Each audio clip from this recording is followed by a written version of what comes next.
Hello students, আশা করি তোমরা সকলেই খুব ভালো আছো।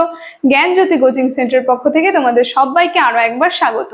তো আমি মীরা ম্যাম, আমি আজকে তোমাদের সেমিস্টার থেকে আবার একটি নতুন টপিক নিয়ে চলে এসেছি।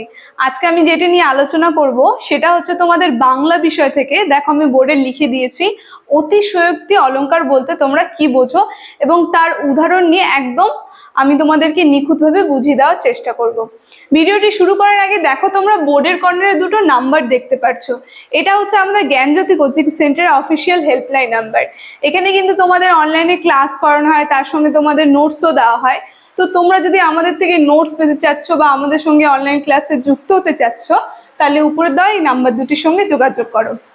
ঠিক আছে, বেশি কথা না বাড়িয়ে আমি আমার টপিকটি শুরু করছি। দেখো, প্রথমে আমি বললাম বোর্ডে লিখে দিয়েছি অতিশয়োক্তি অলংকার নিয়ে আজকে আলোচনা করব। তো দেখো, আমি সংজ্ঞাটাও লিখে দিয়েছি, তার সঙ্গে উদাহরণটাও লিখে দিয়েছি। তোমরা হয়তো লেখাটা বুঝতে পারবে না, খুবই ছোট ছোট করে লেখা হয়েছে, সেই কারণে আমি মুখে বলছি, তখন তোমরা একটু খাতায় লিখে নেবে। তো অতিশয়োক্তি অলংকারটা শুরু করার আগে আমি এক কথা একটু বুঝিয়ে দিই যে অতিশয়োক্তি অলংকারটা আসলে কি। মানে আমরা যেটা কল্পনায় ভাবছি সেটা তো অবাস্তব, সবসময় মিল খুঁজে পাওয়া যায় না। কিন্তু যেই অলংকারে সেই কল্পনায় অবাস্তব জিনিসটি বাস্তব হয়ে উঠে, সেটাই চলে যায় এই অতিশয়োক্তি অলংকারের মধ্যে। ঠিক আছে, এখন দেখো আমরা সংজ্ঞাটা দেখে নিই। এখানে আমি লিখেছি অতিশয়োক্তি কথার অর্থ হলো অতিশয়পূর্ণ উক্তি। সাধারণভাবে যা অসম্ভব তাই যদি কবি কল্পনায় চমৎকৃতভাবে সম্ভব হয়ে ওঠে, সেটাই চলে যায় এই অতিশয়োক্তি অলংকারে।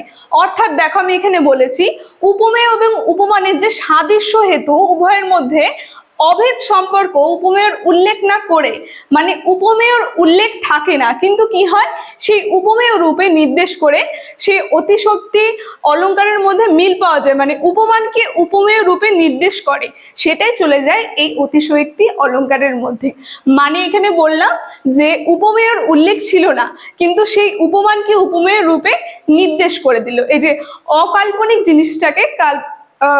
অকাল্পনিক জিনিসটাকে বাস্তবে ফুটে তুললো, এটা চলে গেল এই অতিশয়োক্তি অলংকারের মধ্যে। ঠিক আছে, দেখো এখানে আমি উদাহরণটা দিয়ে দিয়েছি, উদাহরণটা দেখলে আরো ভালো বুঝতে পারবে। এখানে বলেছে যে সাগরে যে নদী থাকে কল্পনায় সে নয়, তোমায় দেখে অবিশ্বাসী হয়েছে প্রত্যয়। মানে সাগরে যে নদী থাকছে সেটা কল্পনায় রয়েছে, কিন্তু কি করছে, সে কল্পনাটাকে বাস্তব করছে এই যে এই ব্যক্তিটিটার মধ্যে দিয়ে, যে বলছে তোমায় দেখে অবিশ্বাসী হয়েছে প্রত্যয়, মানে তোমাকে দর্শন করে যে অবিশ্বাসী তার কি হয়েছে, প্রত্যয় হয়েছে। তো এইটাই চলে গেল অতিশয়োক্তি অলংকারের উদাহরণের মধ্যে। ঠিক আছে, তাহলে আজকে অতিশয়োক্তি অলংকারের আলোচনাটি আমার এতটুকুনি ছিল। আশা করি তোমরা বুঝতে পেরেছো। তো আলোচনাটি আমি এখানেই শেষ করছি। ভিডিওটি যদি তোমাদের ভালো লেগে থাকে অবশ্যই like, comment, share and subscribe করে দিন। Thank you.